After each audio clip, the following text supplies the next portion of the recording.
Most of us will have encountered by now ideas of being present to the moment, or living moment by moment, or being here now. We will have read books and taken courses and studied teachers and followed disciplines and practices that have offered us ideas of mindfulness and meditation and silent prayer practice in order to better inhabit and embody being in the present, living out of momentary experience. These, of course, are all wonderful pointers to our being, our very being itself. It's really good to look at the ways in which this can be a trap for us as well, because when we first encounter such ideas, they speak to the personality type or the sense of self or the separate self or the, to use a Freudian term, ego, that is trying to improve itself and trying to work on a better personality, a better self-concept, self-construct. And so the egoic self, the separate self, takes hold of this idea as a self-improvement program and attempts to now be the best meditator the world has ever known, to become a Buddha within the first 5 minutes. We can see this when we sit down and we try and meditate or practice mindfulness or to be present as an exercise, as a distinct discipline that we do each day. So we sit and we adopt a seemingly spiritual posture. Or we might use guided meditations, silent meditations, or Lectio Divina, the Christian contemplative art of using religious scriptures, reading a small amount of spiritual text, and sitting with that and allowing what comes up out of that to be a teacher for us. Again, all wonderful ideas. When these are done to reinforce the sense of ego and its ideas of how it might better capture the moment, these can be problematic as they just reinforce the same sense of self that we're trying to escape from. And the very idea that we have something we need to escape from is perhaps a predicament, a problem. So the point being, we can't really get into the moment because we've never been out of it. How have we never been out of the moment? I seem to spend all of my time worrying about the past and planning a future and being so busy that I'm often burnt out. And I just can't seem to find this presentness, or can't seem to make enough time in my day when I can sit and be still, other than when perhaps I'm watching TV or eating dinner or chatting with friends, and I'm still then doing. And it is this very doing that can show us, illustrate to us that we have a little problem that we can see through. We can see through this difficulty.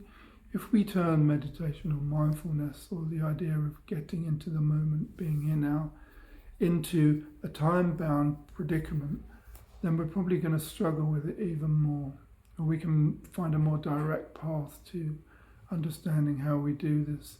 And that is merely by being exposed to an invitation, a certain amount of information. That information comes in this form. Let's see if I can do it any justice.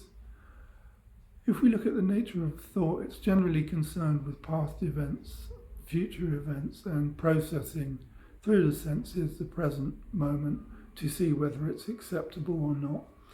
If not, if there's a rising of thoughts about a difficult past or a rising of thoughts about a wonderful past that we're no longer in, then there's a position that we're taking as an individual, that this, where I am right here, right now, to the thinking mind at least, isn't acceptable. So I need to do certain things, even if those are spiritual things, in order to get free from the difficulty or the potential of knowing those difficult experiences again in the future, or even right here, right now, in order to find satisfaction and happiness. Generally, there's an energetic movement in the body, in the mind, and mind is generally just the current activity. The mind is never doing more than one thing, even though behaviorally we may be engaged in a number of tasks. Mind is generally monitoring the processing of all of those tasks at once. So it's generally encased in the undertaking of one activity.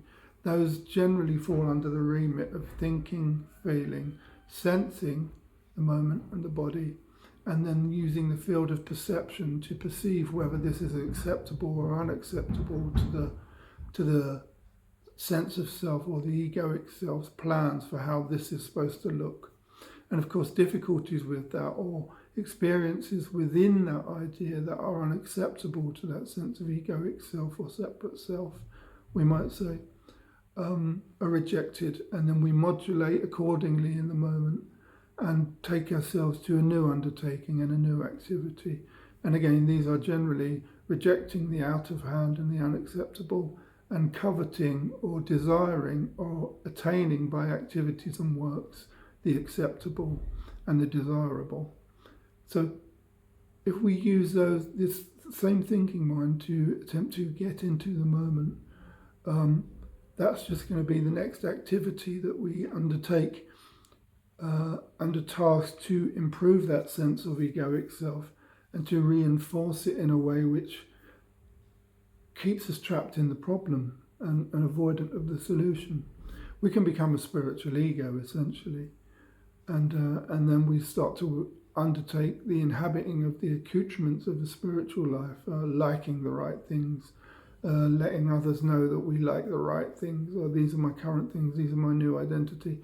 We can have a spiritual identity, and we become attached to the accoutrements of our current idea of what will bring us happiness, and we stay in unhappiness. Now, generally, when we when we bring new things into our life in order to attain happiness, they'll all work for a little while, whether it's a new diet, a new outfit, a new spiritual life, a new book, a new teacher, a new form of study, a new relationship.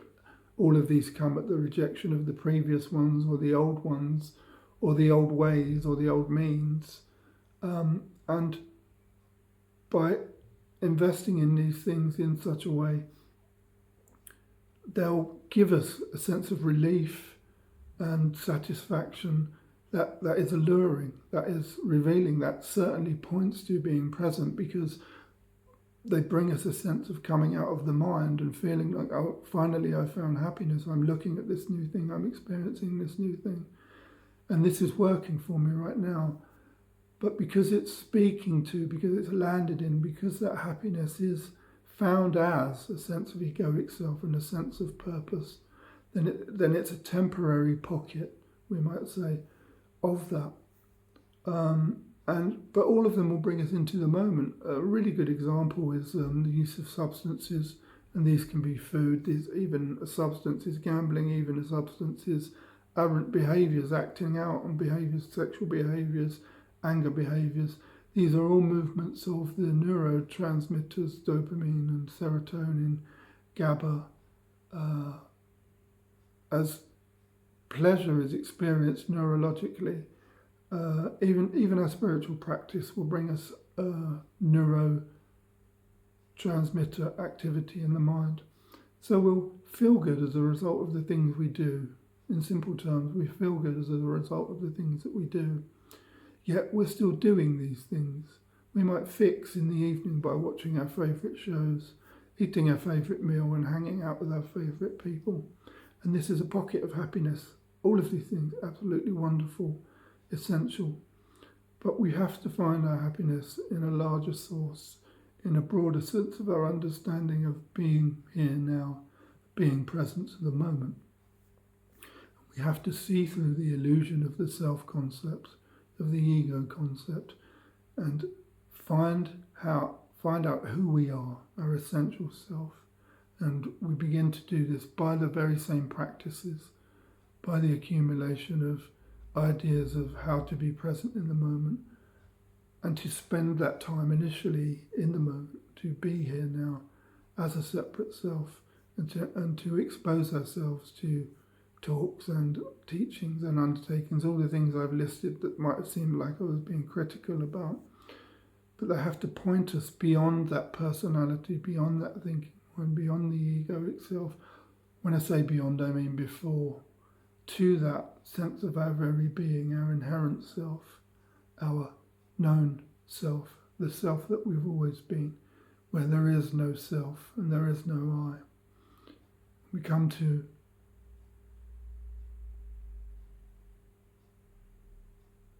the rear of experience of what and who we really are in the end.